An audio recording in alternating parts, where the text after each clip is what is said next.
We are excited to be in Houston, Texas today with Trailer Kings, a unique business in a somewhat newer industry.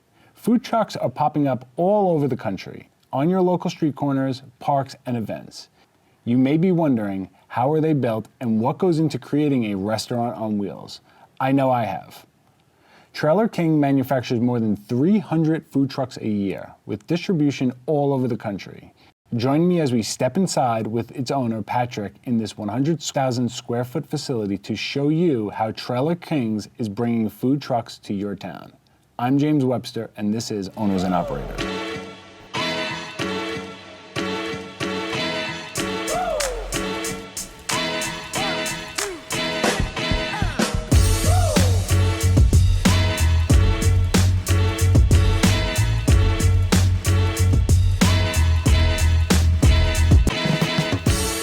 Pat, thanks for having us here. Absolutely, man. Thanks for being here. As I was saying before, I like to start at very general 30,000 foot view of the business and what you guys do here. So if you can kick us off with that, that'd be great. We manufacture concession trailers and food trucks. We help entrepreneurs that are either in the game, want to get into the game, or scale in the food truck game. We help them with manufacturing concession trailers, food trucks, sprinter vans. We've done school buses. Pretty much anything on wheels we can convert into a mobile food vending business.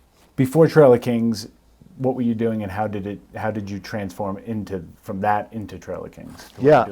Before we started Trailer King Builders, I was the CFO of a restaurant group. We had a little falling out. That little falling out led me to have to find a job. That job led me into the food truck industry, so I started selling food trucks for another company. Took me 2 days to sell my first food truck. It introduced me to the food truck industry, and then we noticed there was an opportunity to do things a little bit better, and so we started to manufacture them ourselves. I know you had said earlier that majority or all of your trucks or trailers at this point that are coming off production are customized or pre-ordered. Talk about that process. Somebody I come to you today, Patrick, I want a trailer, I need a rest, I'm gonna make pizzas from a trailer.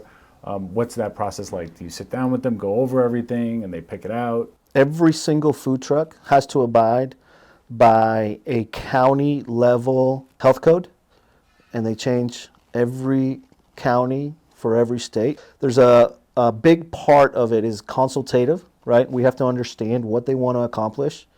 Just like in any business, right? We figure out, okay, what is your pain? How can we solve it for you? And we walk them through the process from understanding health permits, because they're going to have to pass a health inspection. Funding, if they need funding, right? Our average ticket is about $50,000, so if they need funding, we help them with that.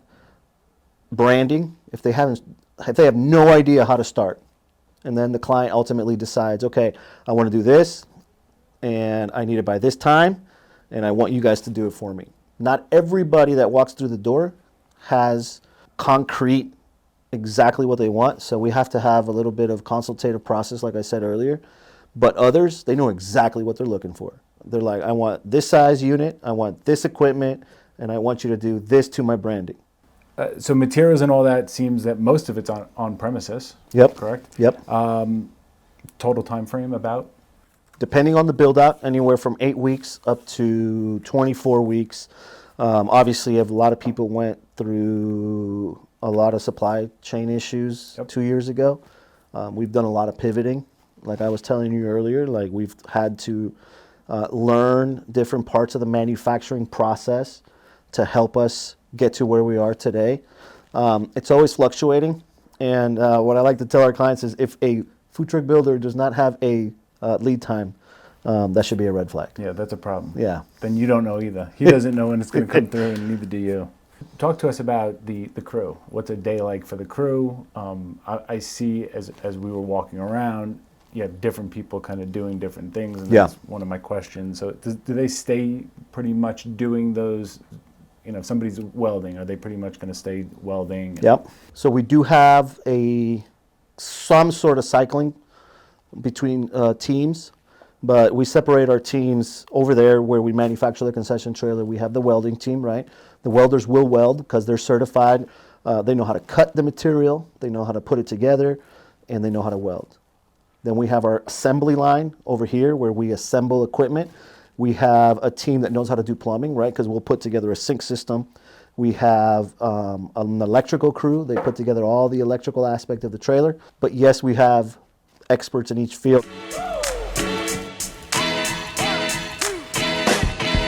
How do your clients find you? They find us on social media. So we invest heavily in Facebook, Instagram, YouTube, SEO, pay-per-click. We want our clients to find us, but not only find us to help them, but showcase the success that they can have because we highlight our old clients' stories. So does the operation of your business depend on you being here? And if so, how much of that? We've built a team that does not require for me to be here. I used to wear a ton of hats in the company when we were first starting out, but one of the first things that we did when we were scaling is learning how to delegate and building a team. Yeah. It's a great feeling. It is. Especially this quick into it. I know it probably feels like a long time. And not that I wanted to, but if something were to happen to me, this thing will disappear if it depended solely on me. So I'm here Monday through Saturdays. I still come on Saturdays every single weekend like it was clockwork. So it doesn't require for me to be here, but I love to be here. Yep. Yeah. So you're working on the business at this point and not in the business. Correct. Right? What's your biggest challenge that you've faced as a business owner? I would say that the biggest thing that was learning how to manage the cash flow of my own business, especially in manufacturing, the working capital required, understanding working capital when you're in manufacturing. It could ultimately destroy you if you don't really pick up on it. Like if we take too long on a project, we're eating into the profits. If it's supposed to be done in 8 weeks and we do 10, that's an extra 2 weeks of labor that went into that thing and it ate up our profits, right? And so that was challenging. Obviously, the challenges that came with 2020, Sure. right? Pivoting, supply chain issues, those were huge. And having to tell clients that we're going to be late on something. Not being able to do what we say we're going to do is my biggest challenge. Has the vision changed from when you started to where you are now or where you plan on going? Yes. So we've always been, our vision has always been the biggest in the world in food truck manufacturing, in concession trailer manufacturing, but we didn't build out the trailer ourselves. Now we build out the trailers. So we can now be the biggest, not only concession trailer manufacturer, but any trailer manufacturing. I want us to go and provide as much help as we can to entrepreneurs that want to get into a mobile business. And we want to be the biggest and we want to be the best. And our vision at first was we're going to be the biggest food truck assembler. We're not an assembler anymore. We're an actual manufacturer. So that's changed. And we sell the vision every day. We have to sell the dream. I was telling you earlier, our guys before, we weren't underneath this facility. We used to be outdoors. So it was our job to remind them, listen, our vision is we're going to have a warehouse. We're going to be under a roof. Now we have 2 warehouses. One of the things that I've learned because again, we're in manufacturing, right? We fuck up a lot of things. There's 1,000 moving parts on any given trailer.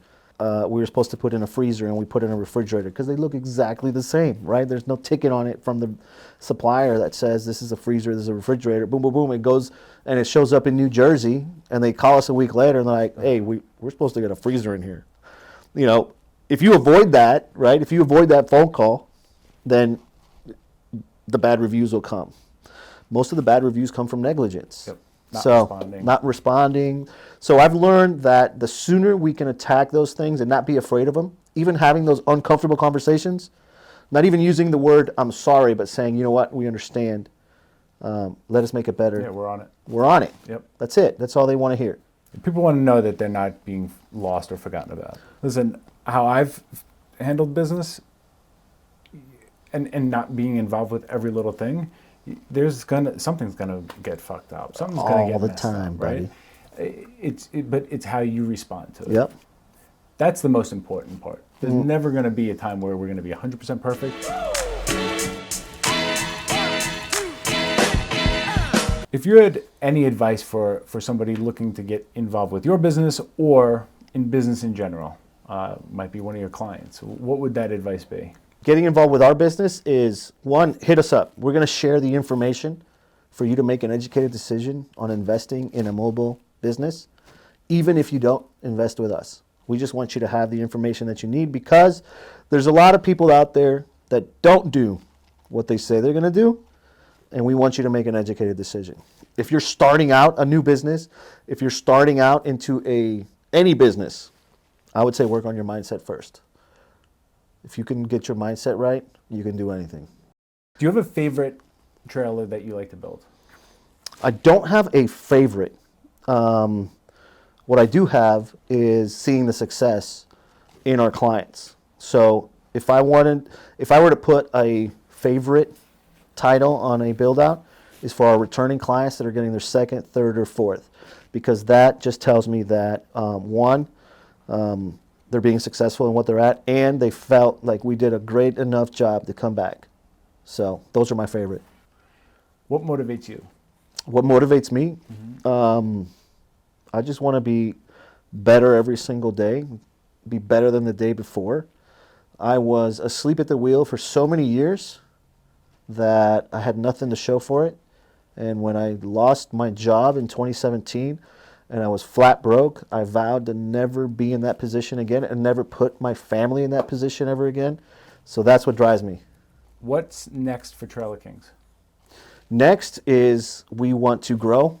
We want to have physical presence in major metros.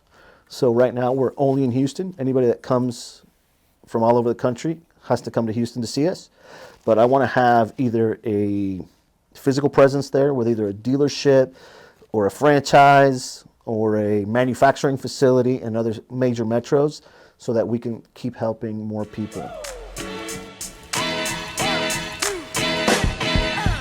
Thanks for joining us today at Trailer King Builders. We hope you've enjoyed this episode and look forward to bringing you inside more interesting businesses like Trailer King.